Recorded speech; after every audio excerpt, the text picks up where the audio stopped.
اعوذ باللہ من الشیطان الرجیم بسم اللہ الرحمن الرحیم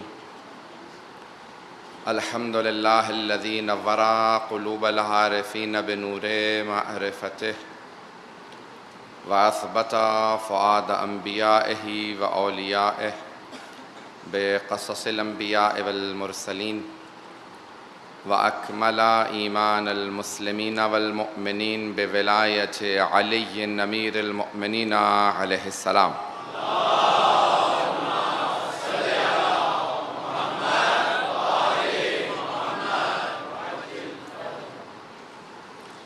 والصلاة والسلام والتحية والإكرام على أفضل الموجودات العبد المؤيد والرسول المسدد المصطفى الأمجد المحمود الأحمد أعني أبا القاسم محمد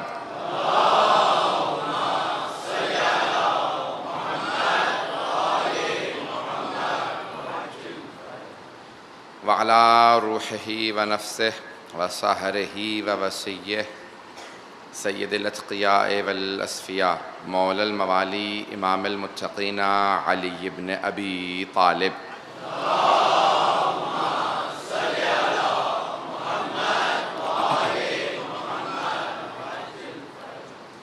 وعلى أوصيائه لا سيما بقية الله في الأرضين روحي وأرواح العالمين لتراب مقدمه الفداء واللعنة الدائمة على أعدائهم أجمعين من الآن إلى قيام يوم الدين. أما بعد فقد قال علي بن أبي طالب عليه الصلاة والسلام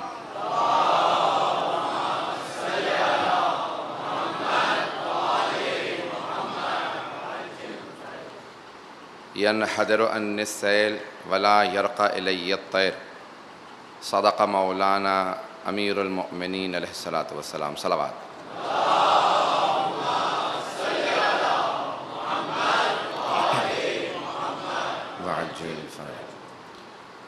سلسلہ مجالس نہج البلاغہ کے عنوان سے کلام امیر المؤمنین کہ جس میں مولا نے خود فرمایا ہے کلام الامام امام الکلام کہ مولا کا اپنا کلام تمام کلاموں کا امام ہے، اور خود نہج البلاغہ پڑھنے کے بعد ہر انسان کو واضح ہو جاتا ہے کہ دنیا کے بنائے ہوئے اور ہوتے ہیں، خدا کے بنائے ہوئے اور ہوتے ہیں. اللہ سبحانہ و تعالیٰ نے جو عظمتیں اہل بیت علیہ السلام کو ہبہ کی ہیں، جو وہبی ان کے مقامات ہیں، جو اللہ سبحانہ و تعالیٰ نے ان کو علم لدنی عطا کیا، عصمت، ولایت، امامت، یہ اللہ کے برگزیدہ ہیں. اور ان کے کلام سے اگر کوئی تعصب نہ رکھتا ہو، کوئی کینہ اور بغض نہ رکھتا ہو، اگر کسی ایسے انسان کو جو اسلام کو بھی مانتا نہ ہو لیکن نہج البلاغہ کا اگر مطالعہ کر لے تو یقین سے کہہ سکتا ہوں کہ امیر المؤمنین کو ضرور ماننے لگے گا. اور مولا کا کلام جتنا گہرا ہے اتنا ہی اس میں کشش بھی ہے، اتنا ہی اس کے اندر تمام کے تمام افراد کو دعوت فکر بھی ہے. دنیا کے کتنے ہی افراد ہیں جنہوں نے صرف مولا کے کلام کو پڑھنے کے بعد اسلام قبول کیا ہے. عزیزان گرامی، ایک جملے کو پیش کرنے کے بعد آگے بڑھوں گا. آج نبوت و امامت سے متعلق چند بحثیں پیش کرنی ہیں. ولایت سے متعلق جو میں نے وعدہ کیا تھا، مولا کے اپنے کلام سے مولا سے متعلق کچھ گفتگو آپ کے سامنے پیش کروں گا.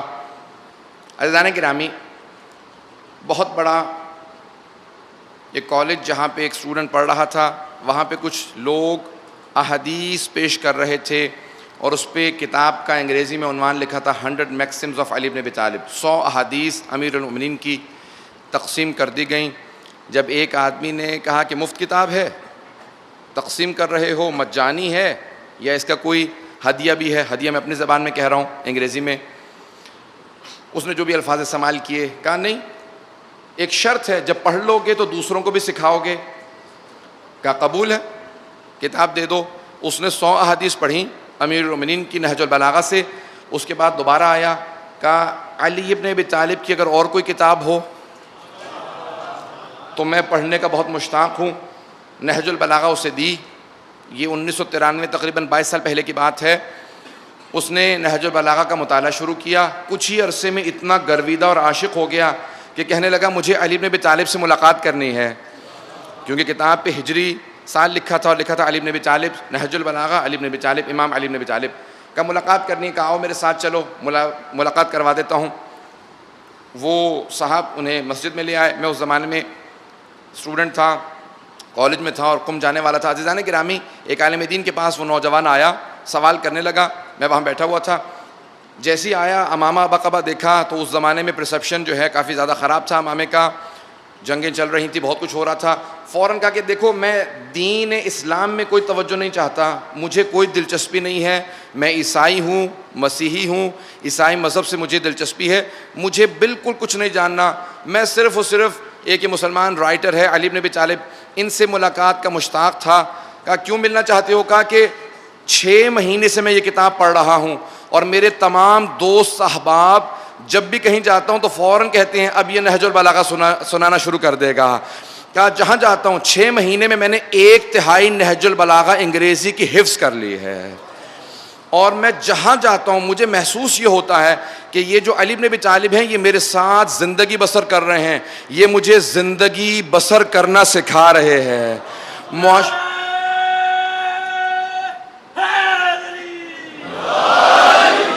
کا معاشرے کا کوئی ایسا ایشو نہیں ہے، کوئی ایسا مسئلہ نہیں ہے جس کے اندر یہ رہنمائی نہ کرتے ہوں.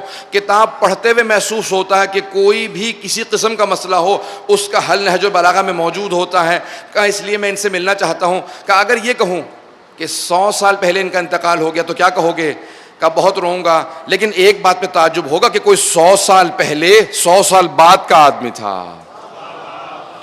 اور اگر یہ کہوں کہ 500 سال پہلے انتقال ہو گیا تو ایک مرتبہ خاموش ہوا. کہا ویسے ایسا ممکن نہیں ہے کہ کوئی 500 سال پہلے ایسی باتیں کہہ گیا ہو جیسے نہج البلاغہ میں موجود ہیں. کہا اگر یہ کہوں کہ نہیں 1000 سال پہلے کوئی کہہ گیا ہے، کہا ایسا ممکن نہیں ہے. کہا اب سنو، کہا 1400 سال پہلے یہ کلام کہا گیا جس کا نام نہج البلاغہ ہے.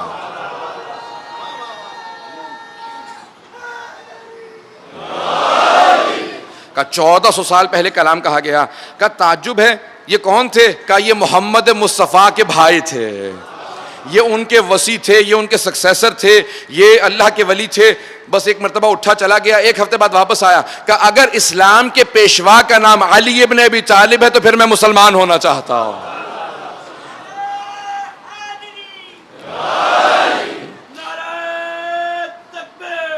اللہ اکبر.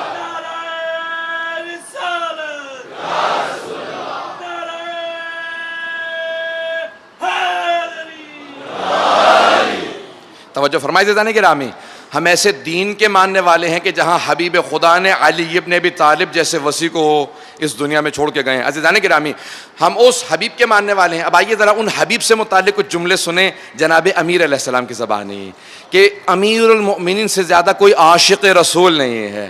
اگر تمام کے تمام مسلمانوں کی محبت کو ایک پلڑے میں رکھا جائے اور علی کی محبت کو دوسرے پلڑے میں رکھا جائے تو جو علی رسول خدا سے محبت کرتے ہیں اس ترازو کا وزن زیادہ ہوگا. عاشق رسول ہیں. آئیے ذرا میں کچھ جملے پیش کرنا چاہتا ہوں. مولا کیا فرماتے ہیں؟ فرماتے ہیں عرب کا معاشرہ تاریکی میں ڈوبا ہوا تھا. کہا اور وہ جو پانی بارش کا گودالوں میں جمع ہو جاتا تھا، عرب اس بارش کے گودالوں میں جمے ہوئے پانی کو پی لیا کرتے تھے.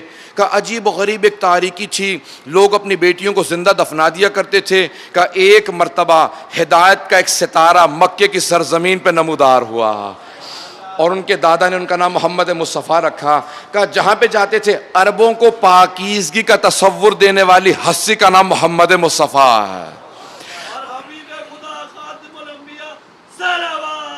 اللہم صلی علی محمد وآل محمد وعجل فرج.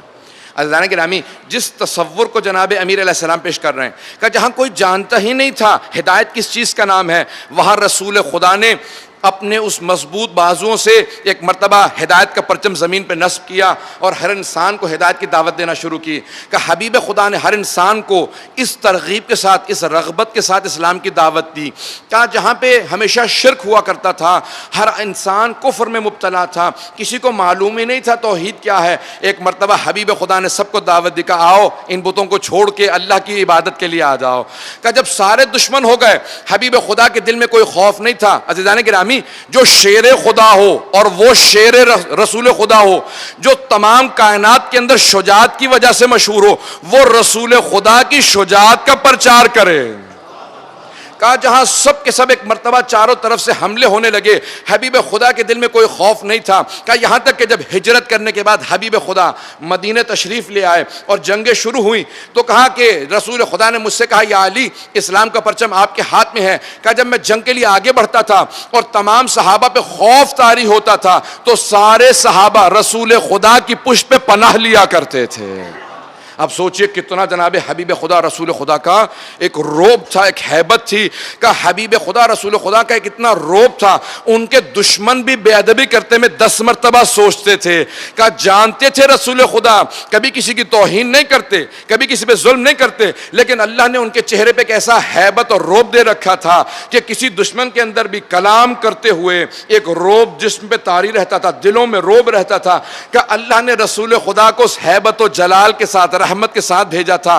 جو نہیں جانتا تھا، جو نہیں مانتا تھا، وہ رسول خدا سے کلام کرنے میں اپنا فخر محسوس کرتا تھا. میں حبیب خدا کے ساتھ ہم کلام ہوں. عزیزان گرامی، مولا نے اس طرح سے رسول خدا کا نقشہ پیش کیا کہ غلام بھی رسول خدا سے کلام کرنے میں افتخار محسوس کرتے تھے. کہ وہ رسول خدا جو پوری دنیا کو دعوت اسلام دیتے تھے، اگر غلام بھی بلاتا تھا تو یہ نہیں کہتے تھے تم غلام ہو، غلام کے ساتھ بیٹھ کے زمین پہ کھانا کھا لیا کرتے تھے. عجیب ہے، یہ جناب امیر علیہ السلام پیش کر رہے ہیں کہ غلام اگر دعوت دیتے تھے تو ختمی مرتبت غلام کے ساتھ زمین پہ بیٹھ کے، سڑک پہ بیٹھ کے، بازار میں بیٹھ کے اگر کہتا تھا یا رسول خدا میرا گھر نہیں ہے، میں بہت محتاج ہوں، تو پیغمبر یہ کہتے تھے کہ کس نے کہا ہے کہ دولت ہونے پہ محمد کو دعوت دی جاتی ہے؟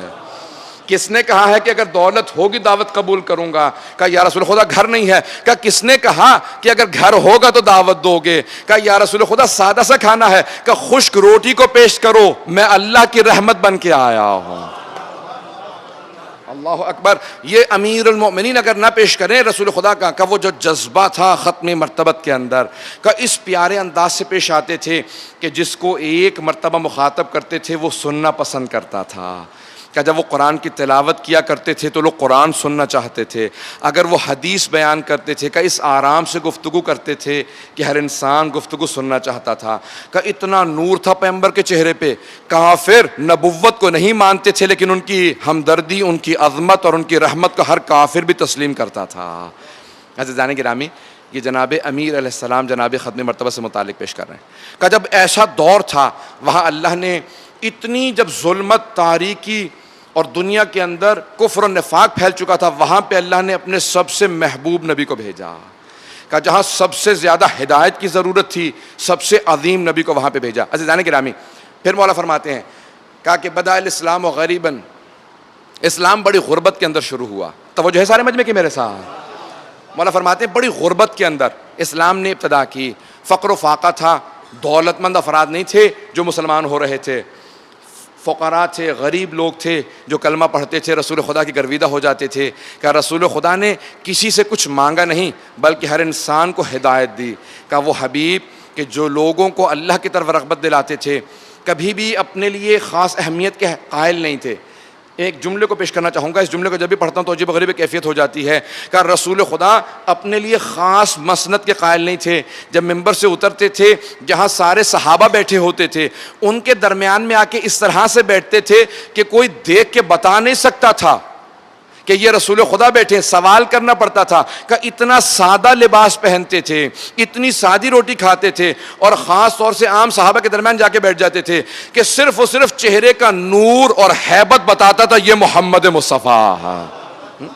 کہ ان کا نور و ہیبت بتاتا تھا. ان کے لباس سے کوئی اندازہ نہیں لگا سکتا تھا، اتنا سادہ لباس پہنتے تھے. کہا اتنا سادہ کھانا کھاتے تھے، کوئی کھانے کو دیکھ کے نہیں کہہ سکتا تھا یہ محمد مصطفیٰ. امیر المومنین فرماتے ہیں میں اس حبیب کے ساتھ ایسے چلا کرتا تھا کہ میں اللہ کے رسول کے ساتھ ایسے چلا کرتا تھا جیسے اونٹنی کا بچہ ماں کے ساتھ چلتا. اس جملے کو ضائع نہ کیجیے گا, میں تھوڑی سی تشریح کرنا چاہتا ہوں. مولا فرماتے ہیں میں حبیب خدا کے ساتھ ایسے چلتا تھا جیسے اونٹنی کا بچہ ماں کے ساتھ چلتا ہے.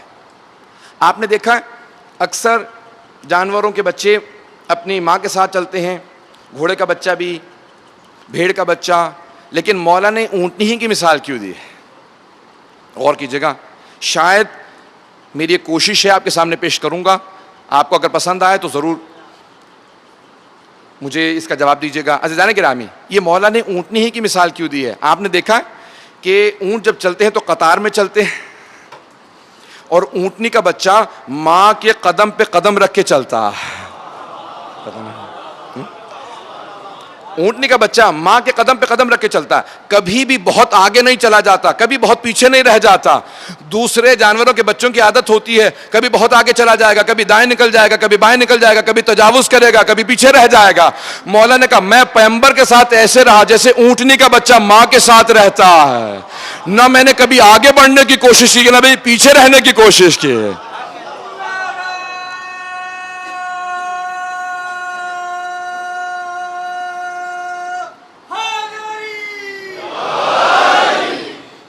مولا فرماتے ہیں اس طرح سے رہا جیسے اونٹنے کا بچہ ماں کے ساتھ رہتا ہے. آئیے ذرا میں تھوڑی سی اور اس کی وضاحت کروں گا.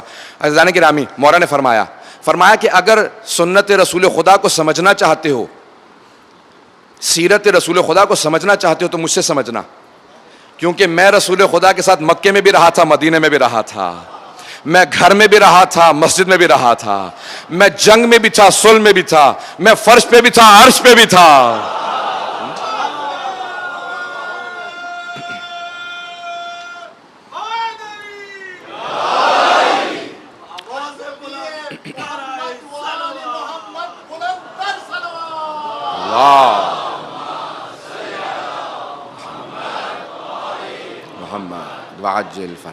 عزیزان گرامی, امیر علیہ السلام نے وہ مقامات پیش کیے کہ میں ہر مقام پہ رسول خدا کے ساتھ تھا, اور جس طرح سے میں ساتھ رہا کہ اور کوئی ساتھ نہیں تھا, کہ اس لیے بہت سے مکے میں تھے مدینے میں نہیں تھے, بہت سے مدینے میں تھے مکے میں نہیں تھے, کہ کچھ چیزیں ناسخ تھیں کچھ منسوخ تھی. کسی نے منسوخ کو سنا, ناسخ کو نہیں سنا, کسی نے ناسخ کو سنا, منسوخ کو نہیں سنا. کہ میں تمام کے تمام قرآن کے ناسخ و منسوخ کو بھی جانتا ہوں, محکم و متشابہ کو بھی جانتا ہوں, کہ میں قرآن کے اعجاز کو بھی جانتا ہوں, ظاہر کو بھی جانتا ہوں, باطن کو بھی جانتا ہوں. کہ زکنی رسول اللہ علماً زکن زکا, کہ رسول خدا نے جس طرح سے کبوتر اپنے بچے کو دانا دیتا ہے اس طرح سے خالص دیا ہے, کہ مجھ سے علم لینا کیونکہ وہ خالص علم میرے پاس ہے. عزیزان گرامی, دوبارہ ایک تجزیہ پیش کروں گا.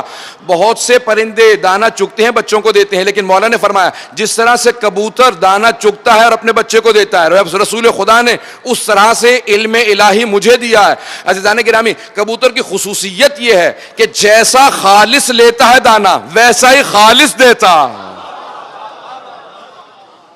جتنا خالص لیتا ہے. لیکن بہت سے پرندے جب کھاتے ہیں نا, دانا کھاتے ہیں, تو کچھ ہاضمے کا عمل آ جاتا ہے, کچھ رد و بدل آ جاتی ہے, کچھ تغییر آ جاتا ہے. مولا نے فرمایا جتنا خالص وہی کو حاصل کرتے تھے اتنا ہی خالص وہی کو مجھے عطا کرتے تھے. کہ وہ علم لدنی ہمارے پاس ہے, کہ اگر رسول خدا کا علم الہی کا اگر سوال کرنا ہو تو ہم سے لینا, ہم اہل بیت علیہ السلام وہ علوم جانتے ہیں. عزیزان گرامی, نہج البلاغہ آپ کے لیے اتنے دروازے کھولے گا. آئیے ذرا جس خطبے کا میں نے جملہ انتخاب کیا ہے میں اس کو پیش کرنا چاہتا ہوں. برائے خوشنودی امیر المؤمنین صلوات.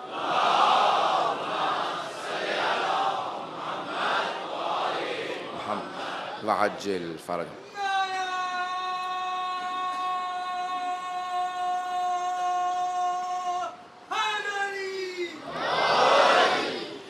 عزیزان گرامی, میں جانتا ہوں لوگ بہت توجہ سے سن رہے ہیں اور مجھے پورا احساس ہے آپ بہت بہت دور سے آتے ہیں, بہت سے لوگ قریب ہیں, بہت سے لوگ دور سے آتے ہیں, جتنی زحمتیں کر کے آتے ہیں.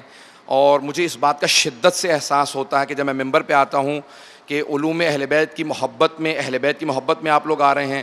میں ہمیشہ جب آتا ہوں تو کوشش کرتا ہوں مولا سے توسل کر کے کہ مولا کوئی میری زبان سے ایسی بات نہ نکلے کہ جو ان لوگوں کا وقت ضائع ہو, یا آپ کے مکتب کے خلاف ہو, یا مولا آپ کی مرضی کے خلاف ہو.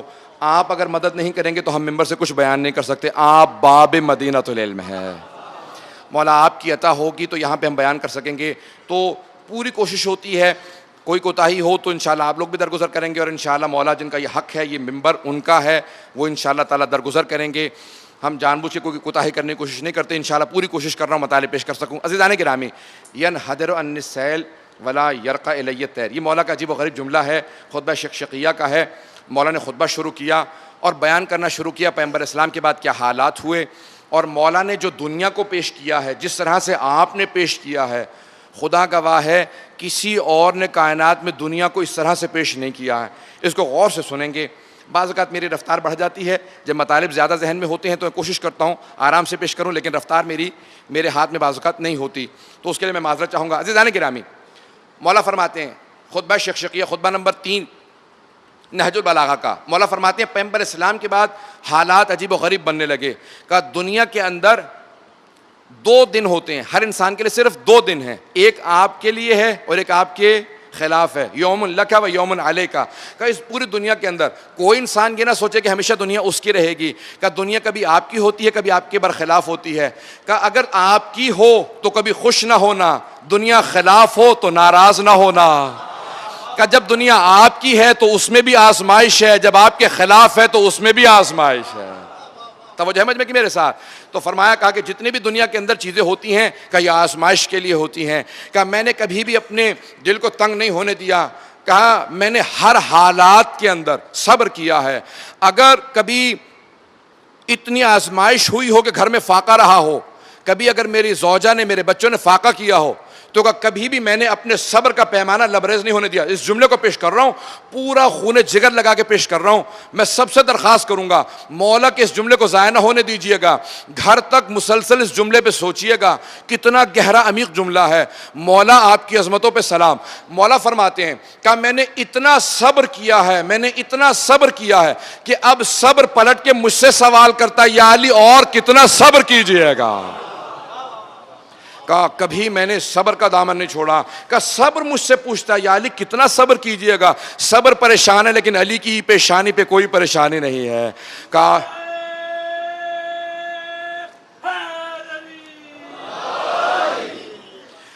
کہ کبھی بھی کسی حالات کے اندر کبھی گھبراہٹ نہیں آئی، کہا میں کبھی پریشان نہیں ہوا۔ کہا یاد رکھو میں کون ہوں، اپنا تعارف کرواتے ہیں کہ حبیب خدا کے بعد کیسے بھی حالات آئے ہوں، کبھی انتہا مسلمانوں کے اوپر غربت بھی آئی، مصائب بھی آئے، کہا مجھ پہ شخصاً بے انتہا مصائب آئے، لیکن ینحدر عن السیل ولا یرقى الی الطیر۔ کہا میں کون ہوں، اپنا تعارف کروا رہے ہیں۔ کہا اتنا بلند پہاڑ ہوں، جتنا بھی کوئی پانی برس کے نازل ہوگا تو بہہ کے میری بلندی سے نیچے جائے گا، میری بلندی تک نہیں پہنچ سکتا۔ بہت عجیب و غریب جملہ۔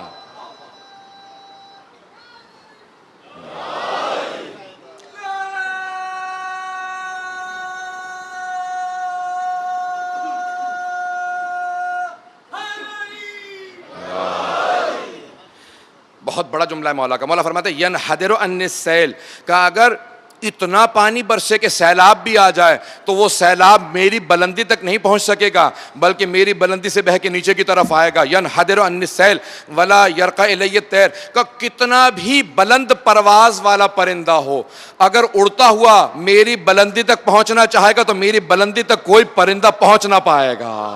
بہت بڑا جملہ ہے مولا کا۔ ولا یرقى الی الطیر، کہ کوئی پرندہ جتنا بھی اڑ لے کہ اس کی اڑان میری بلندی تک چھو نہیں سکے گی۔ عزیزان گرامی، مولا اپنا تعارف کروا رہے ہیں کہ کسی طریقے سے میں نے کسی بھی طریقے سے دنیا کے اندر رغبت نہیں کی۔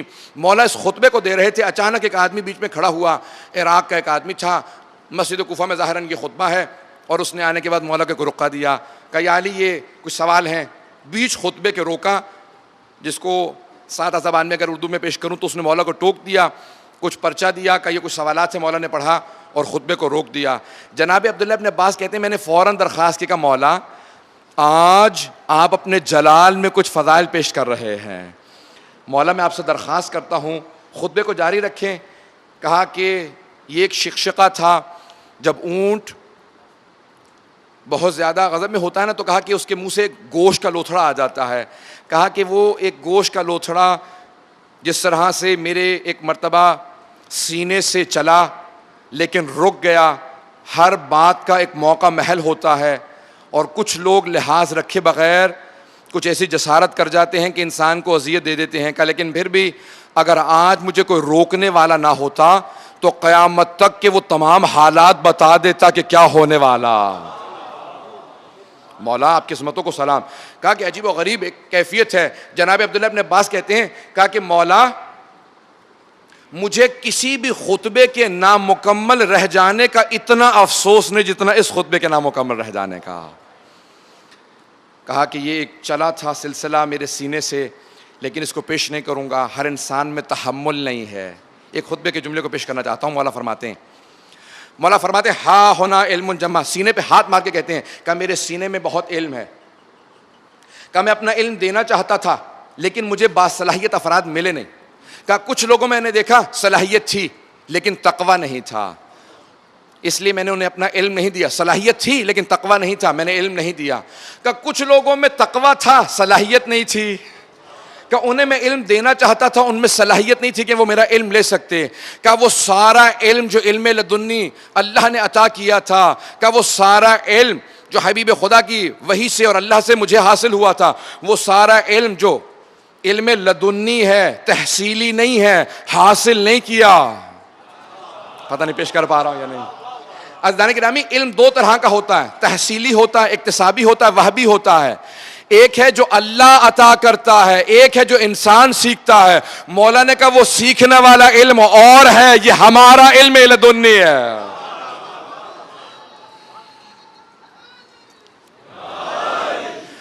مولا فرماتے ہیں یہ علم آج میرے سینے میں ہے, اس علم کو ساتھ لے جا رہا ہوں. یہ جو اہل بیت علیہ السلام ہے وہ اسی علم لدنی کے مالک تھے. امام حسن حسین, کبھی کوئی یہ نہ کہے کہ امام حسن حسین کو بھی نہیں علم دیا, نہیں.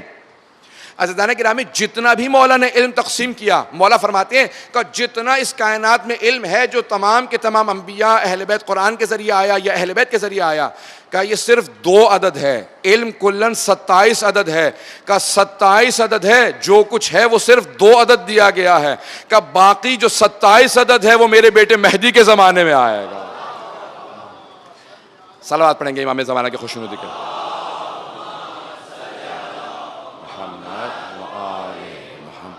وعجل فرجهم. عزیزان گرامی,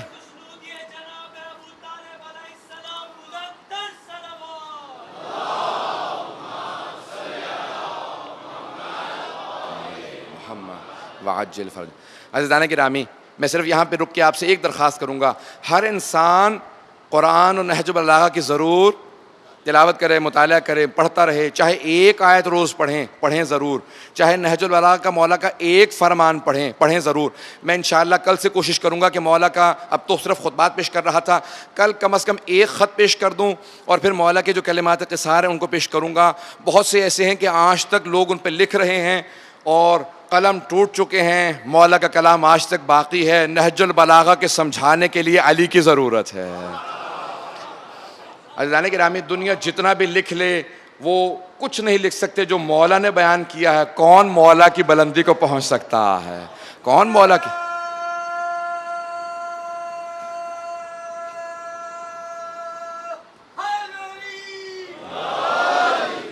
عزیزان گرامی, جس انہماک کے ساتھ, جس شوق کے ساتھ, جس اشتیاق کے ساتھ آپ لوگ سن رہے ہیں یہ مطالب نہج البلاغہ کو آج اگر کسی بھی آدمی کو کسی بھی جگہ پہ لے جائیں اور اسے کہیں ذرا نہج البلاغہ کو پڑھو, وہ پڑھنے کے بعد گواہی دے گا کہ علی ہر امام کے امام کل ہیں, ہر کل میں کل ہیں.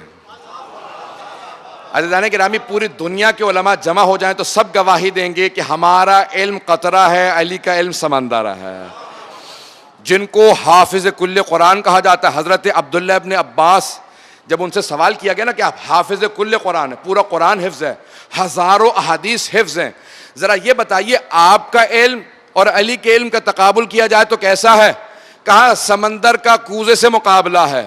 کہا کون سمندر ہے کون کوزہ ہے؟ کہا بہت ہی نادان ہو, میرا علم کوزہ ہے, علی کا علم سمندر ہے.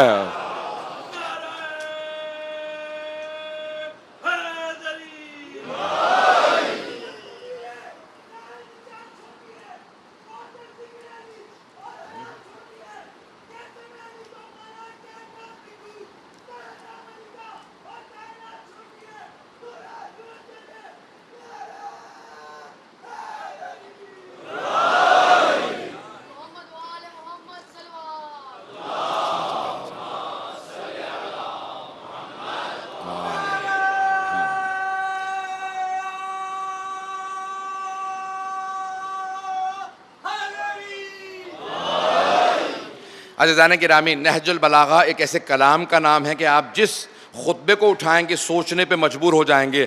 عزیزان گرامی، جو دعوت فکر دے اسے علی کہتے ہیں، جو انسان کو سوچنے پہ مجبور کرے اسے علی کہتے ہیں. عزیزان گرامی، اتنی شروح لکھی گئی ہیں. ایک بہت بڑے محقق گزرے ہیں، ان کا نام تھا علامہ محمد تقی جعفری، آیت اللہ علامہ محمد تقی جعفری. 1998 میں، اب سے 17 برس پہلے ان کا انتقال ہوا ہے. 27 جلدیں لکھی تھی انہوں نے تفسیر نہج البلاغہ پہ، اور ابھی لکھ رہے تھے، ان کا انتقال ہو گیا. ابھی آدھی نہج البلاغہ کی تفسیر نہیں لکھی. ان سے پوچھا گیا یہ اتنی لمبی تفسیر لکھ رہے ہیں؟ کہا کہ نہیں، میں تو صرف 2 پہلوؤں سے تفسیر لکھ رہا ہوں، فلسفے کے پہلو سے اور سوسیولوجیکل پہلو سے. صرف 2 علوم کے ذریعے سے میں سمجھنے کی کوشش کر رہا ہوں کہ علی نے جس جامعے میں، جس معاشرے میں نہج البلاغہ کے خطبے کہے ہیں، اس معاشرے میں اگر میں ہوتا تو میں کیا سمجھتا. یہ میں نے لکھا ہے، مجھے یہ نہیں معلوم کہ مولا کے ذہن میں کیا تھا. کہ یہ میں نے جو سمجھا یہ میں نے لکھا ہے. اور ابھی آدھی نہج البلاغہ کی تفسیر نہیں ہوئی تھی، انتقال ہو گیا. وہ 73-74 برس کے تھے. 27 جلدیں لکھی ہیں صرف ایک زاویے سے، سوسیولوجیکل پوائنٹ آف ویو. عزیزان گرامی، یہ نہج البلاغہ ہے، یہ نہج البلاغہ ہے. ہر انسان اگر ایک ہی صرف ہمارے بچوں کو کوشش کیجئے.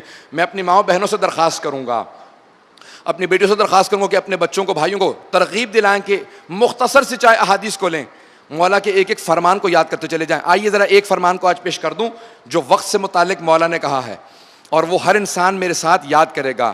مولا نے کہا، فرصت تو سب کے سامنے ذہن میں ہے نا، لفظ فرصت، فیر سواد تے، فرصت عربی کا لفظ ہے، اردو میں استعمال کر سکتے ہیں، اور اردو میں استعمال ہوتا ہے. اس کی جمع ہے، فرصت کی جمع ہے فرس، فیر سواد. مولا کہتے ہیں الفرسو کالسحاب، الفرسو کالسحاب. سب اس کو یاد کر لیں. مولا فرماتے ہیں فرصتوں کے وقت بادلوں کی مانند ہوتے.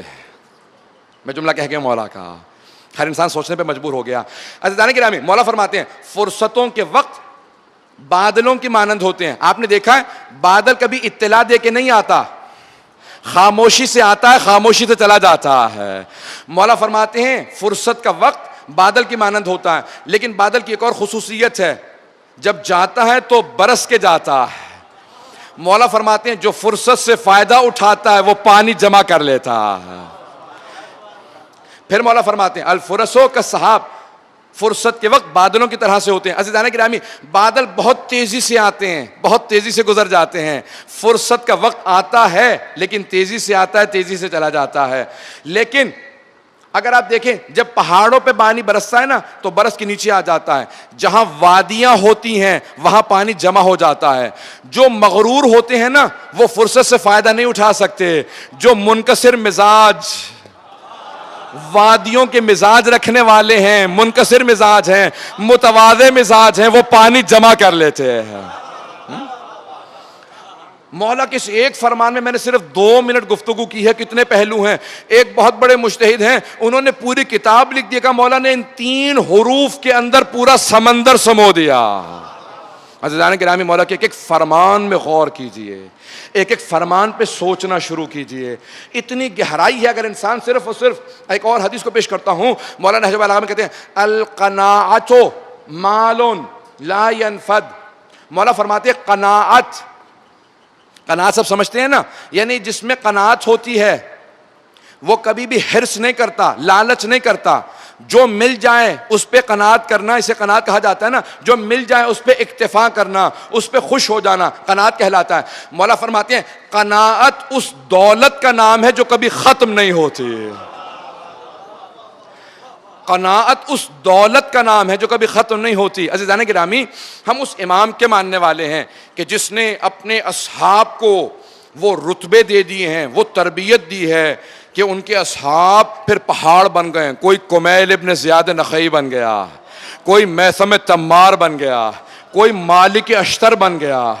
بڑے بڑے افراد کہ جو صرف مولا کے ساتھ رہا کرتے تھے، صحبت میں رہنے کا اثر یہ تھا. عزیزان گرامی، ایک جملے کو کہوں، آپ اگر کسی پرفیوم کی دکان پہ چلے جائیں، عطر فروش کے پاس بیٹھے، کوئی آدمی خوشبو بیچ رہا ہو، 1 گھنٹہ اس کے بعد بیٹھ کے باہر آ جائیں، ہر آدمی پوچھے گا کون سی خوشبو لگا رکھی ہے، کون سی خوشبو لگا رکھی ہے. آپ کہیں گے کوئی خوشبو نہیں لگائی. خوشبو بیچنے والے کے پاس بیٹھا تھا تو خوشبو آنے لگی ہے.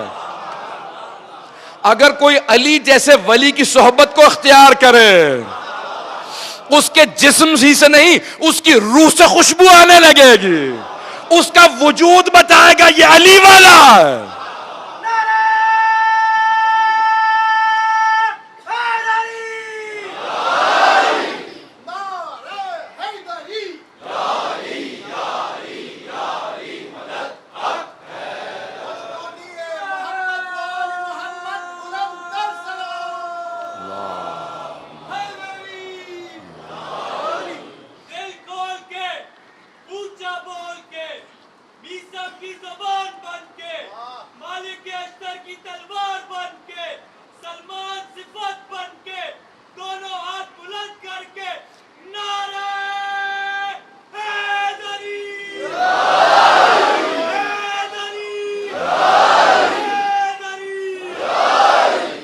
ماشاءاللہ, مولا سلامت رکھے ان ماؤں کو جنہوں نے یا علی کہنا سکھایا, اور خدا مغفرت کرے ان ماؤں کی جو دنیا سے رخصت ہو گئی ہیں, اپنے بچوں کو یا علی کہنا سکھا گئی ہے. عزیزان گرامی, اس پوری دنیا کے اندر اگر آپ دیکھیں گے تو آئیے ذرا میں ایک جملہ پیش کرنا چاہتا ہوں. آپ لوگوں نے میرا مزاج بنایا, ایک جملے کو پیش کرنا چاہتا ہوں. مولا کا ایک بہت بڑا دشمن تھا, اس کی بارگاہ کے اندر بتایا گیا کہ مولا کا ایک علی بن ابی طالب کا ماننے والا نام زرار ہے, مولا کے بہت چاہنے والے تھے. کہا کہ وہ آج شام میں آئے ہیں, کہا کہ ذرا بلاؤ, میں ملنا چاہتا ہوں. کہا زرار, علی دنیا سے چلے گئے, علی کے کوئی فضائل یاد ہیں؟ کہا فضائل تو بہت یاد ہیں, لیکن مجھے یہاں پہ پیش کرتے ہوئے محسوس ہو رہا ہے کہ کہیں مجھے سزا نہ دی جائے, سر قلم نہ کر دیا جائے. کہ میں تب فضائل علی پیش کروں گا جب اس دربار میں ہر انسان علی کے فضائل کو پیش کرے. آپ نے دیکھا جو مولا کا تربیت یافتہ تھا, اس نے مولا کے دشمنوں سے بھی مولا کے فضائل کہلوائے.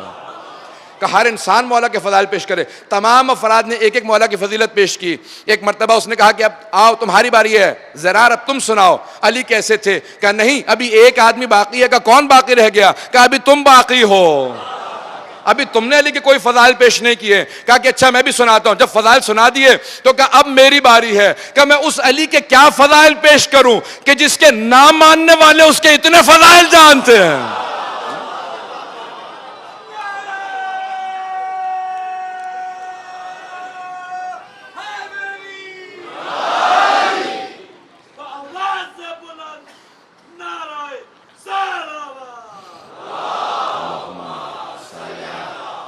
محمد وآل محمد وعجل فرج. عزیزان گرامی, امیر المؤمنین کو اگر کوئی سمجھ جاتا تو آج کوئی بھی علی سے دور نہ ہوتا. عزیزان گرامی, آج یورپ میں, امریکہ کے اندر سب سے زیادہ جو رغبت ہے وہ محمد و آل محمد سے ہے. اگر کوئی رسول خدا کے کردار کو دیکھے گا تو ضرور مسلمان ہو جائے گا, اور اگر کوئی ان کی آل کے کردار کو دیکھے گا ضرور مسلمان ہو جائے گا. عزیزان گرامی, آج پوری دنیا کے اندر جہاں پہ اسلام کے خلاف اتنی تبلیغات کی جا رہی ہیں, وہاں پہ برطانیہ کے اندر ایک سروے چھپا ہے, بی بی سی نے ایک سروے کیا کہ باقاعدہ ہر سال 5000 افراد مسلسل مسلمان ہو رہے ہیں. اور کسی سے پوچھا گیا, یہ کہا صاحب پوچھ رہے تھے, کہا آپ کیسے مسلمان ہوئے؟ کہا جیسے ہی ہم نے قرآن کو ترجمے سے پڑھنا شروع کیا ہم مسلمان ہو گئے. کسی سے پوچھا تم اہل بیت کے ماننے والے کیسے بنے؟ کہا میں نے نہج البلاغہ کو پڑھا تھا. اور اکثر لوگ صرف اور صرف ایک نام سے مسلمان ہوئے. کہا کون سا نام؟ کہا جب ہم نے سنا نا کہ پوری دنیا میں غیر سیاسی سب سے بڑا جلوس کربلا معلی میں نکلتا ہے, تو ہم نے پڑھنا شروع کیا یہ کربلا میں لوگ اتنے جمع کیوں ہوتے ہیں. تو پتا چلا کہ کوئی علی کا علی بیٹا ایسی قربانی پیش کر گیا کہ اگر اس کو نہ مانو تو کوئی قربانی سمجھ میں نہیں آتی ہے. تو عزیزان گرامی, آج اگر ہمیں صرف اور صرف رغبت پیدا ہونے لگے کلام معصوم کو پڑھنے کی, سوچنے کی, سمجھنے کی, تو پوری دنیا کا نظام بدل جائے گا. اگر آج ہم میں قرآن اور حدیث کے پڑھنے کا یہ شوق پیدا ہو جائے تو ہم پوری دنیا میں تبدیلی لے آئیں گے. ہر انسان تشنا ہے, پیاسا ہے اہل بیت کی تعلیمات کا, لیکن ہم لوگوں نے تعلیمات محمد و آل محمد پہنچائی نہیں ہیں. میں آپ سے کھلے دل سے کہہ رہا ہوں, میری بات کا کوئی غلط مطلب نہ لے, کوئی غلط مفہوم نہ لے, کہ حتیٰ اس پاکستان میں ہم لوگوں نے جس طرح سے حق ہے اہل بیت کا تعارف دوسروں کو نہیں کروایا, اسی لیے لوگ اس طرح سے کشش اور ان کے اندر جاذبیت اور کشش پیدا نہیں ہو سکی. اگر ہم نے اہل بیت کا ویسا تعارف کروایا ہوتا جیسا اہل بیت چاہتے تھے تو میں یقین سے کہتا ہوں کہ پھر پاکستان کے اندر کوئی ایسا نہ ہوتا جو اہل بیت کے در پہ نہ آ جاتا, سوائے ان کے کہ جو شقی القلب ہے, سوائے ان کے کہ جن کے دل میں صرف خباثت پائی جاتی ہے, ان کے علاوہ کوئی اہل بیت سے دور نہ ہوتا. آئیے ذرا مولا کے ایک فرمان کو پیش کروں گا. میں نے کہا تھا کہ مولا نے اس دنیا سے جو مولا نے پیش کیا ہے نا, دنیا سے دوری کا نقشہ, وہ اور کسی نے نہیں. اس خطبے کے آخر میں مولا کا ایک جملہ سننا پسند کریں گے عزیزان گرامی؟ عزیزان گرامی, مولا نے جو دنیا کا نقشہ پیش کیا کوئی اور نہیں پیش کر سکا. مولا کیا فرماتے ہیں؟ فرماتے ہیں کہ جب کہا نا جناب حضرت عبداللہ ابن عباس نے کہا کہ مولا, جب مولا کے گھر میں داخل ہوئے اور مولا اپنے جوتے کو گانٹ رہے تھے, اسے سی رہے تھے, اتنا ٹوٹ چکا تھا کہ مولا اپنے ہاتھ سے بیٹھ کے سی رہے تھے. کہا مولا یہاں پہ آپ اپنا جوتا سی رہے ہیں, پورا مدینہ اور پورا حجاز, دوسرے علاقوں سے سب لوگ آج مدینے میں آپ کے گھر کے باہر جمع ہیں آپ کی بیعت کرنے کے لیے. سارا مدینہ حجاز جمع ہو چکا ہے آپ کے دروازے پہ کہ آپ کی بیعت کرنا چاہتے ہیں, اور آپ اپنے جوتے کو گانٹ رہے ہیں. تو مولا مسکرایا کہ ابن عباس, اے میرے چچا عباس کے بیٹے, میرے اس جوتے کی قیمت کیا ہوگی؟ تو کہا مولا جسارت نہیں کرنا چاہتا, جوتا آپ کا ہے. کہا مولا میں گستاخی نہیں کرنا چاہتا, یہ جوتا آپ کا ہے, میری نگاہوں کے اندر اس کی ارزش بہت زیادہ ہے. لیکن اگر کوئی نہ جانتا ہو کہ یہ آپ کا جوتا ہے اور بازار میں لے جایا جائے تو کوئی ایک کھوٹا درہم بھی نہیں دے گا, دینار تو دور کی بات ہے, کوئی کھوٹا سکہ بھی نہیں دے گا, کیونکہ جوتا اتنا ٹوٹ چکا ہے, آپ نے جگہ جگہ سے سی رکھا ہے. مولا اس جوتے کی کوئی ارزش نہیں. مولا نے کہا ابن عباس, اے عباس کے بیٹے, میری نگاہوں میں, اور صرف میری نہیں, میرے تمام بیٹوں کی نگاہوں میں, میرے تمام اہل بیت کی نگاہوں میں, اور میرے حقیقی شیعوں کی نگاہوں میں میرے اس جوتے کی ارزش زیادہ ہے, دنیا کی ارزش کم ہے.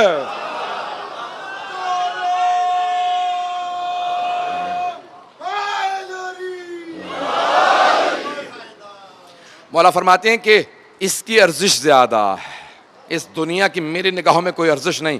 اے عباس کے بیٹے, مجھے بیعت کا لالچ نہ دینا, میں دنیا میں کوئی رغبت نہیں رکھتا, مجھے کسی مقام سے کسی عہدے سے کوئی رغبت نہیں ہے. مجھے آئندہ کبھی نہ کہنا کہ لوگ آپ کی بیعت کے لیے جمع ہو گئے ہیں, اتنی دولت ہوگی, اتنا مقام ہوگا, اتنی عظمت ہوگی. عزیزان گرامی, جب آپ اپنی ظاہری خلافت میں بھی آئے نا تو مولا بالکل تنہا دوروں پہ جایا کرتے تھے. اکثر لوگ پہچان نہیں سکتے تھے, صرف چہرے کو دیکھتے تھے, کہتے تھے کتنا ہیبت والا انسان ہے, اتنا خوبصورت آدمی جسے حبیب خدا نے 14ویں کا چاند کہا ہو. رسول خدا نے فرمایا تھا نا, یا علی انسا کا بدر الدجا, یا علی 14ویں کے آفتاب کو کسی نے زمین پہ دیکھنا ہو تو آپ کے چہرے کو دیکھ لے.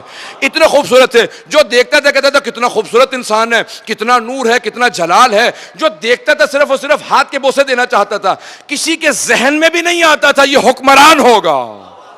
کہ اتنا سادہ لباس. اور جب مولا گزر رہے تھے نا تو کسی آدمی نے کہا, لوگوں سے کہا یہ علی بن ابی طالب ہیں. کہا ہمارے ذہن میں تو صرف ایک ہی علی بن ابی طالب ہیں جو خلیفہ وقت ہیں. کہا یہ وہی ہیں. کہا کیسے ہو سکتا ہے, اتنا سادہ لباس, نہ کوئی لشکر نہ کوئی فوج, تنہا جا رہے ہیں, کوئی ان کے ساتھ لشکر نہیں, یا میں آپ کی سادہ زبان میں کہوں, نہ کوئی گارڈز ہیں, نہ محافظ ہیں, نہ کوئی ساتھ چلنے والا. میں اپنی سادہ زبان میں اور آپ کے سمجھنے والے جملے کے اندر سادہ زبان میں پیش کروں کہ وہ سارے کہہ رہے ہوں گے کوئی گارڈ ساتھ نہیں, کیسے مان لیں یہ خلیفہ وقت ہے, یہ حاکم ہے وقت ہے, اتنی بڑی حکومت کے یہ حاکم ہے. میں کہوں گا کہ مولا اپنی سادگی کے اندر کچھ نہیں کہتے تھے, لیکن میں یوں پیش کروں گا کہ مولا جو جواب دینا چاہتے تھے وہ ہمارے مزاج کے حساب سے ایسا جواب تھا کہ دیکھو, اگر مجھے محافظوں کی ضرورت ہوتی تو پھر مشکل کشا کیسے تھا.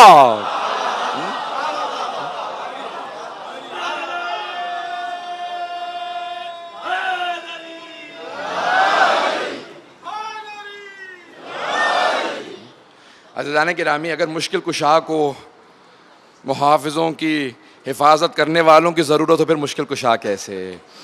ہمارے لاکھوں درود و سلام ہوں ان کی عظمتوں پہ, مولا کے قدموں کے بوسے دیں گے. یہ میں خطابت نہیں کر رہا ہوں.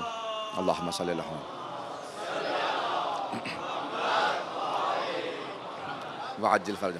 عزیزان گرامی، کس امام علیہ السلام کے ماننے والے ہیں؟ میں مسلسل کوشش کر رہا ہوں کہ ہر اپنے نوجوان بھائی کو، اپنے بچوں کو، اپنے بزرگوں کو ترغیب دلاؤں کہ نہج البلاغہ کا مطالعہ ضرور کریں ہر انسان. اور نہج البلاغہ کے 3 حصے، تیسرا حصہ کلمات قصار ہیں، مختصر احادیث ہیں.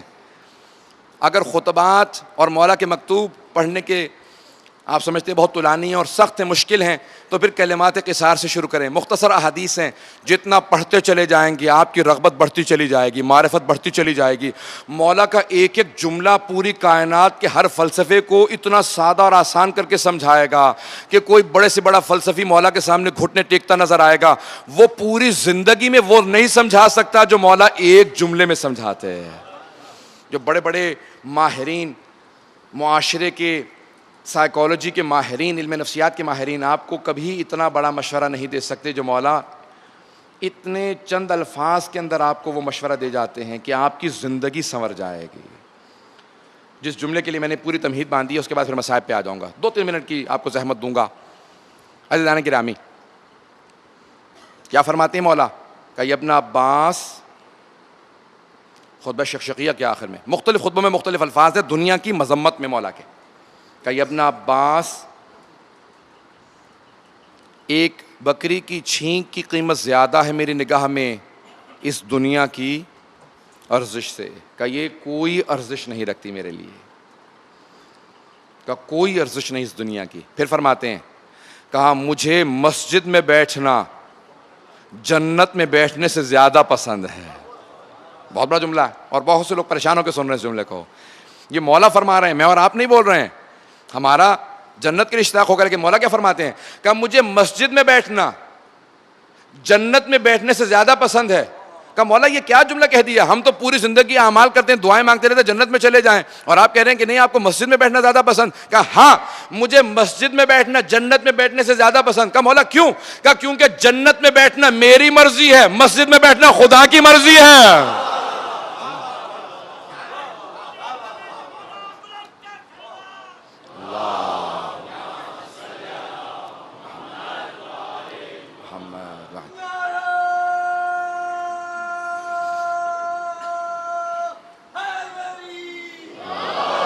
غور فرمایا آپ نے؟ عزیزان گرامی، مولا فرماتے ہیں کہ خدا کی مرضی مجھے اپنی مرضی پہ مقدم ہے. اب عزیزان گرامی، کیوں قرآن کے اندر آیت نازل نہ ہو؟ سورہ بقرہ کے اندر آیت نمبر 207، وَمِنَ النَّاسِ مَن يَشْرِ نَفْسَهُ ابْتِغَاءَ مَرْضَاتِ اللَّهِ. لوگوں میں سے ایک ایسا ہے جو اللہ کی مرضات کے لیے اپنے نفس کو دے دیتا ہے. عزیزان گرامی، یہ کون ہے؟ امیر المؤمنین، کہ جو دنیا کی کوئی اپنی نگاہوں کے اندر ارزش نہیں رکھتے، کہ دنیا بے ثبات ہے. جب جناب سلمان فارسی جا رہے تھے نا، انشاءاللہ کل اس بات کو مکمل کروں گا، وقت نہیں رہا. میں مصائب کی طرف آنا چاہتا ہوں کیونکہ اب یہ شبیں ہیں مصائب کی، اور یہ مصائب اگر نہ ہوں تو پھر معال مجلس مصائب مجلس ہے. آج 2 محرم ہو گیا ہے. 2 محرم کو سید الشہداء کربلا پہنچے تھے. جب پہنچے تو ایک مرتبہ رکے. آپ کی سواری جس کا نام میمون تھا، سید الشہداء ایک مرتبہ اپنی سواری سے اترے اور اس خاک کو اٹھایا اور اس کو سونگھا، اور سونگھنے کے بعد ایک مرتبہ مولا کی آنکھوں میں آنسو آئے. سوال کیا، اس زمین کا نام کیا ہے؟ تو مختلف لوگوں نے نام بتایا. ایک مرتبہ کسی نے کہا کرب و بلا، کرب و بلا. کرب یعنی پریشانی، مصیبت، بلا جو اس سے بھی بڑی مصیبت ہو. کہا کرب و بلا. کہا انا للہ و انا الیہ راجعون. کہا یہاں پہ ہمارے جوانوں کے خون بہا دیے جائیں گے. لیکن ایک مرتبہ مولا نے سرزمین کربلا سے مخاطب ہو کے کہا کہ اب تک تو کرب و بلا تھی، لیکن اب یہی سرزمین آسمان سے بات کر کے کہے گی اے عرش تو عرش معلا ہے، میں کربلا معلا ہوں. کیوں؟ کہا آج کے بعد سے اس کے اندر جو اضطراب و پریشانی ہے نا وہ ختم ہو جائے گا. کہا مولا کیسے؟ کہ میں خون دے دوں گا. جب میرا خون بہہ جائے گا نا وہ اضطراب ختم ہو جائے گا. میں ہاتھ جوڑ کے کہوں گا مولا کس کس کا خون بہے گا؟ کہا میرے اصحاب کا خون بہہ جائے گا. مولا اور؟ کہا میرے بھائیوں کا خون بہہ جائے گا. اور کس کا؟ کہا میرے بیٹوں کا، علی اکبر کا، علی اصغر کا، سب کا خون اس سرزمین پہ بہہ جائے گا۔ آج وہ خاک خاک نہیں رہی، خاک شفا بن گئی ہے۔ آئیے بھئی چند جملے مصاحب کے پیش کروں گا۔ 2 محرم میں مولا پہنچے ہیں اور جانے کے بعد اس سرزمین کے متعلق معلوم کیا یہ کس کی زمین ہے۔ کہا بنی اسد اس کے مالک ہیں، ذرا بلاؤ بنی اسد کو۔ بلایا بنی اسد کو، کہا اس زمین کی قیمت کیا ہے؟ انہوں نے اللہ ظاہر 20,000 درہم یا دینار کہے۔ مولا نے کہا میں اس سے دگنی قیمت ادا کروں گا۔ مولا نے دگنی قیمت عطا کی۔ جب عطا کر دی تو مولا نے کہا دیکھو قیمت ادا کر دی اور یہ زمین تمہیں ہبہ کر رہا ہوں، میں ہدیہ کر رہا ہوں، زمین بھی تمہاری۔ کہا مولا جب آپ نے قیمت ادا کر دی تو پھر زمین واپس کیوں کر رہے ہیں؟ کہا لیکن میری 3 شرائط ہیں جس کی وجہ سے میں یہ زمین واپس دے رہا ہوں۔ قیمت بھی دے دی ہے، زمین میری ہے، تمہیں واپس ہدیہ کر رہا ہوں۔ جو بھی آج تک یہ زمین ہدیہ کر رہا ہوں، میں وقف کر رہا ہوں، تمہیں دے رہا ہوں واپس، تم رکھ لو، لیکن میری 3 شرائط ہیں۔ مولا فرمائیے کیا شرط ہے؟ پہلی، مولا نے کہا دیکھو جب اس سرزمین پہ مجھے اور میرے اہل بیت اور اصحاب کو شہید کر دیا جائے نا تو ہمارے لاشیں دھوپ میں پڑے رہیں گے۔ میرا پہلا مطالبہ یہ ہے کہ ہمارے لاشیں دفنا دینا، کہ ہمارے لاشیں دفنا دینا۔ کہ مولا مومن کو دفنانا اسلام میں واجب ہے، اس کو کہنے کی ضرورت نہیں تھی۔ کہا نہیں میں پھر بھی وصیت کر کے جا رہا ہوں، ہمارے لاشیں دفنا دینا، کہیں دھوپ میں نہ پڑے رہے، میرے اصحاب کے، میرے اہل بیت کے لاشیں دھوپ میں نہ پڑے رہیں۔ کہا مولا اچھا دوسری شرط کیا ہے؟ کہا دیکھو اگر میرا کوئی زائر آئے نا، جب کوئی آ کے پوچھے حسین کی قبر کہاں ہے تو قبر کا نشان ضرور بتا دینا۔ کہا مولا اچھا تیسری شرط کیا ہے؟ کہا تیسری شرط یہ ہے کہ اگر میرا کوئی زائر آئے جو غریب ہو، جس کے پاس پیسہ نہ ہو، تو 3 دن اسے کھانا ضرور کھلانا۔ واہ رے امام حسین، خود تو بھوکے پیاسے چلے گئے لیکن اپنے زائر کی بھی بھوک پیاس برداشت نہیں ہے۔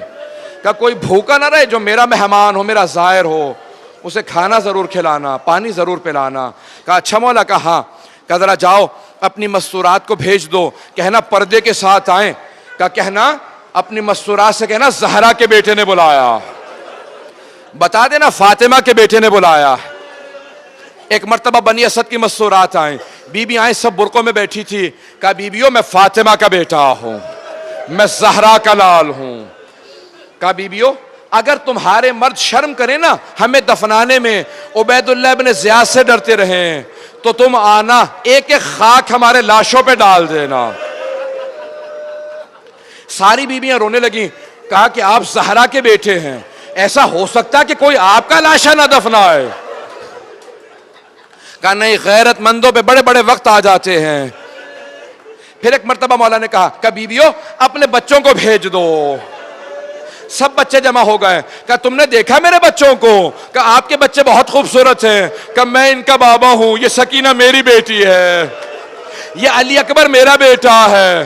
کہا بچوں اگر تمہارے ماں باپ مجھے دفنانے نہ آئے تو تم کھیلتے ہوئے آنا، ایک ایک خاک علی اکبر کے لاشے پہ ڈال دینا۔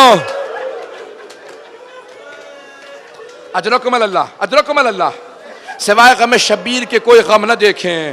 بس ایک مرتبہ جناب سید الشہداء نے وصیت کر دی، 2 محرم تھا، بس بھئی میں سارے مصائب چھوڑ کے آگے گزر رہا ہوں۔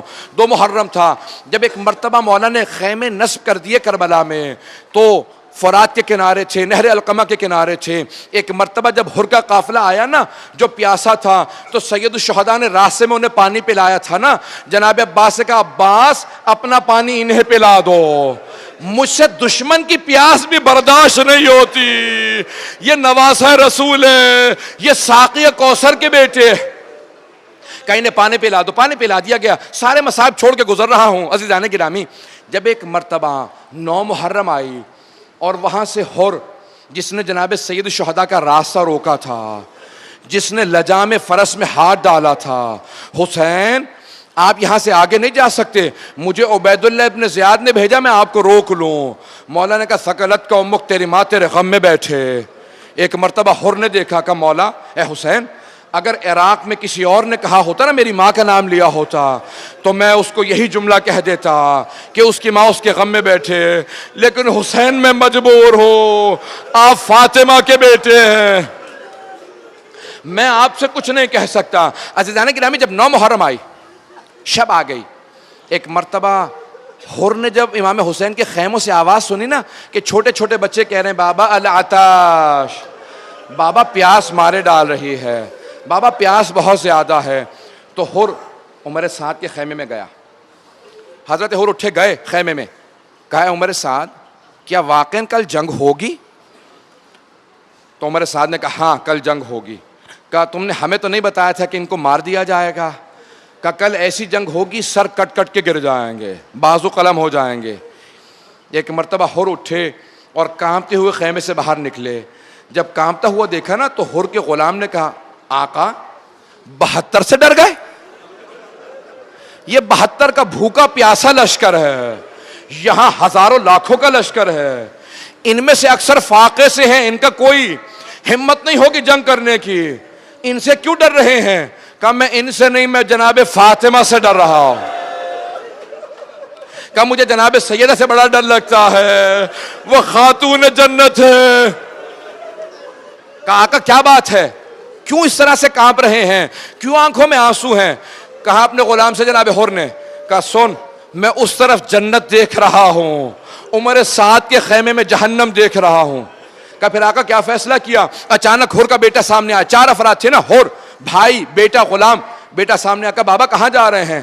کہا بیٹا میں جہنم سے نکل کے جنت میں جا رہا ہوں۔ کہا بابا پھر اکیلے نہ جائیے، مجھے ساتھ لے چلے۔ کہا بیٹا اگر جنت میں آنا تو میرے ساتھ چل۔ بابا کا اس طرف کون ہے؟ کہا فاطمہ کا لال ہے، رسول کا نواسا ہے، علی کے جگر کا ٹکڑا ہے۔ اجرکم اللہ، چلنے لگے، چلتے چلتے آوازی کا بیٹا میرے ہاتھوں کو پشت پہ باندھ دے۔ کہا بابا کیوں؟ غلاموں کے ہاتھوں کو باندھا جاتا ہے، آپ تو آزاد ہیں۔ کہا بیٹا یہ ہاتھ حسین کے گھوڑے کی لگام میں گیا تھا، میرے ہاتھوں کو باندھ دے، میں مجرم حسین کا۔ کچھ آگے بڑھے، ایک مرتبہ کا بیٹا میرا رومال میری آنکھوں پہ باندھ دے۔ کہا بابا کیوں؟ کہا کہ میں نے ان نگاہوں سے حسین کو دیکھا تھا۔ جیسے کچھ آگے بڑھے وہاں امام حسین نے آواز دی کہ عباس، علی اکبر استقبال کرو، ہمارا مہمان آ رہا ہے۔ جناب عباس کو آتا دیکھا نا، مختصر کر رہا ہوں، جیسے جناب عباس کو آتا دیکھا، حر نے پوچھا کس کے آنے کی آہٹ محسوس ہو رہی ہے؟ کہا بابا عباس ابن علی آ رہے ہیں۔ حر نے کہا عباس سے کہہ دو ہم جنگ کی نیت سے نہیں آ رہے، ہم توبہ کرنے آ رہے ہیں۔ جیسی سنا نا جناب عباس نے کہا حر ہم استقبال کے لیے آ رہے ہیں۔ ایک مرتبہ جب جناب حر پہنچے امام حسین کی بارگاہ میں، جناب حر نے اپنے آپ کو زمین پہ گرا دیا، امام حسین کے قدموں کو چومنے لگے۔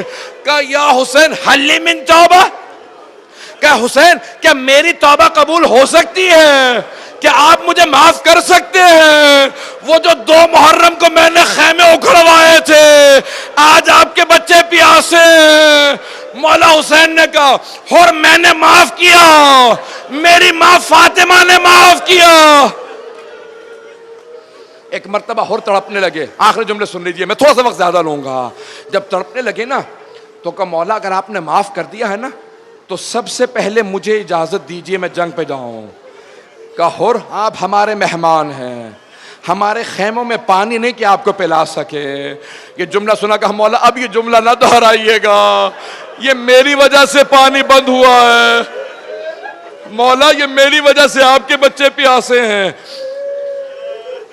کہا مولا مجھے اجازت دیجئے۔ کہا حر اگر اتنا اصرار ہے تو اجازت ہے۔ کہا مولا آپ سے ایک درخواست ہے۔ کہا مولا جب میں نے آپ کو روکا تھا نا اور میں اونچی آواز سے بات کر رہا تھا تو آپ نے مجھ سے کہا تھا لین کلامک یا شیخ حر، ذرا آرام سے بات کر، تو اکیلا میرے ساتھ میری بہنیں۔ مولا مجھے اس دن بڑا احساس ہوا تھا، حضرت حر بڑے غیرت مند تھے، بڑے غیور تھے۔ کہا مولا مجھے بڑا شدت سے احساس تھا، میں نے زہرا زادیوں کو ناراض کر دیا، مولا مجھے اجازت دے میں زہرا کی بیٹیوں سے معافی مانگ لوں۔ مولا نے کہا اور اجازت ہے. اور جنگ کے لیے تیار ہوئے, خول پہنا, تلوار حمائل کی, گھوڑے پہ بیٹھے. ایک مرتبہ اس خیمے کے باہر آئے جہاں بیویاں تھی, آواز دی, اور رسول خدا کی نواسیوں او عصمت و تطہیر کی پروردہ بیویوں, میں آپ کا مجرم ہوں, مجھے معاف کر دیجئے گا. روز قیامت اپنی ماں زہرا سے میری شکایت نہ کیجئے گا. جناب زینب نے آواز سے, اور ہم نے معاف کر دیا. ایک مرتبہ اور دوبارہ رونے لگے جب بیویوں کا گریہ سنا. جناب زینب نے کہا, اور میں روز قیامت اپنی ماں زہرا سے تیری شفاعت کروں گی, میں کہوں گی اماں ہور نے ہمارے بھائی کا ساتھ دیا تھا. بس میں نے تمام کر دیا. اب نہ مجھ میں پڑھنے کی طاقت ہے نہ آپ میں سننے کی طاقت ہے. آخری جملے کو سن لیجئے. اب جن آنکھوں میں آنسو نہیں ہیں, میں وعدہ کرتا ہوں اگر یہ جملہ سمجھ میں ہر آنکھ میں آنسو آئے گا. اور نے کہا کہ میں پہلے اپنے بیٹے کو بھیجنا چاہتا ہوں تاکہ میری شہادت دے کے واپس نہ چلا جائے. اتنی بڑی فوج ہے, اپنے بیٹے کو جنگ کے لیے بھیجا. بیٹا کچھ دیر لڑتا رہا, پھر اچانک گھوڑے سے گرا. آواز دی, بابا میں گر گیا, میری مدد کو آنا. جیسے ہی بیٹے کی آواز سنی نا, ہر بڑی تیزی سے آگے دوڑے. جیسے ہی پہنچے دیکھا امام حسین موجود ہے. کہا مولا یہ کیا کیا آپ نے, مجھ غلام کے بیٹے کے لاشے کو اٹھانے کے لیے آپ آگے. کہا ہر تو ہٹ جا, تیرے بیٹے کے لاشے کو میں اٹھاؤں گا. کہا مولا کیوں, کہا جوان بیٹے بوڑھے باپ کا معاملہ ہے, ہٹ جا میں لے کے جاؤں گا. او حسین, ظہر کے بعد جب علی اکبر گرے کوئی روکنے والا نہیں تھا.